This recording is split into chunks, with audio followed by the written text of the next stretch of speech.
It's simple human nature to keep little secrets about ourselves. But what if your whole life's a secret? A lie.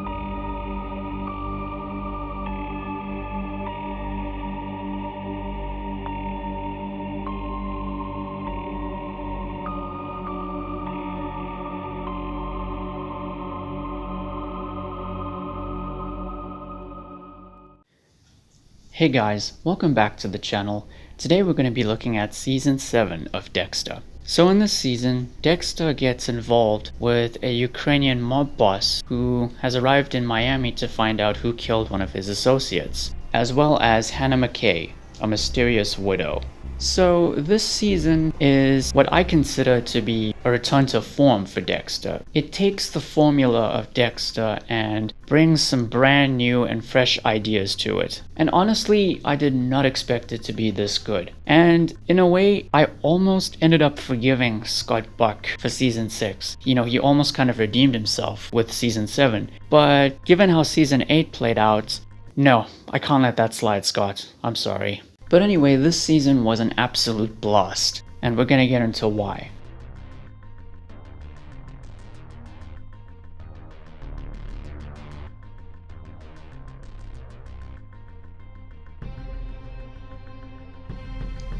So first of all, the dynamic between Dexter and Deborah. Without spoiling anything, it's an interesting change of pace for the show and their relationship. When it comes to the investigations into Isaac Sirko and Hannah McKay, they have to learn to work together a little bit differently compared to the previous seasons.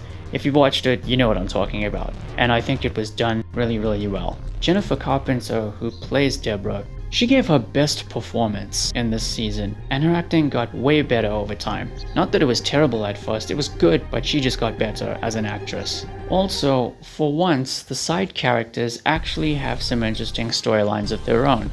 Firstly, LaGuerta is determined to reopen the Bay Harbor Butcher case from Season 2, as she finds a new lead that she considers to be crucial. Quinn gets involved with a stripper named Nadia, whose boss so happens to be affiliated with Isaac Sirko. Batista is considering retirement due to his passion to open up a restaurant and the fact that he feels burnt out by his job. This season also features a special guest appearance by a character from one of the previous seasons, and this character's return, it felt like it was a long time in the making. Like the writers knew they were gonna have to bring this person back at some point because they were such a fan favorite.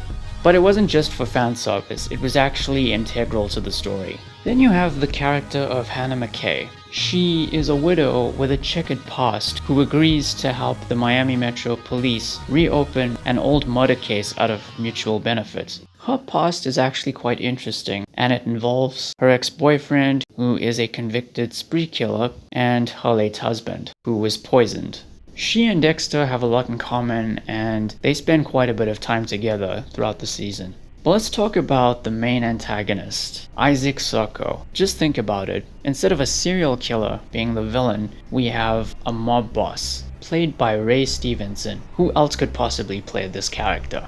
Compared to other villains on the show, he thinks and acts a little bit differently, and the interactions between him and Dexter were among the best parts of the season. And it all culminated in a resolution that I found to be surprising, but also effective. And most importantly, he's quite intimidating, and that's largely due to Ray Stevenson's performance. So yeah, Isaac Sirko, great character, and one of the best villains in the entire show. Now let's talk about the finale.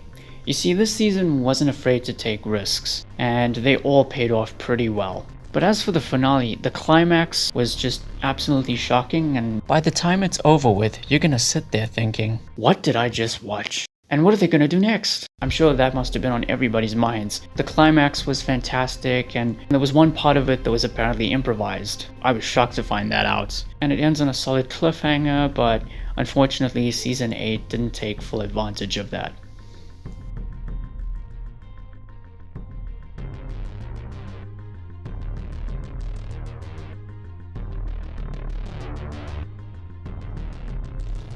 Now there's only one issue I have with Season 7, and it's that I wish some plot points had been reshuffled or switched around.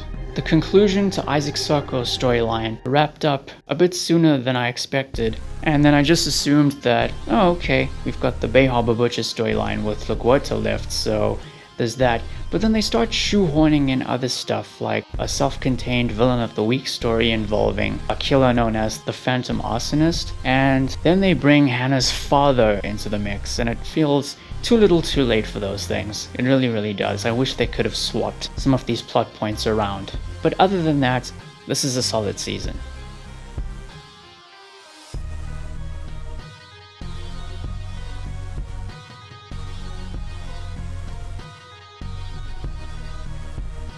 So yeah, those are my thoughts on Season 7 of Dexter.